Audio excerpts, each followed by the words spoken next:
করে ধরে রাখেন। আচ্ছা আমরা একটু দেখাচ্ছি যে আমার কাছে একদম স্বচ্ছ চাউল, অর্থাৎ নিখুঁতভাবে দেখুন।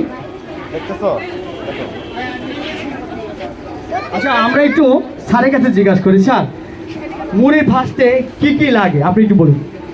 চাউল লাগে, তারপরে তার জন্য কি লাগবে? আচ্ছা আর কে জানেন, আপনি জানেন মুড়ি ভাজতে কি কি লাগে?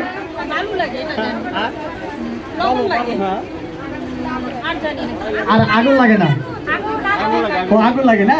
আচ্ছা ঠিক আছে, আমার এখানে কোনো কিছু আছে, আমার এই চাউলগুলি নাড়তে নাড়তে মুড়ি হয়ে যাবে। ঠিক আছে, সাউন্ড গান প্লে, সাউন্ড সাহেব, সাউন্ড সাহেব গানটা প্লে।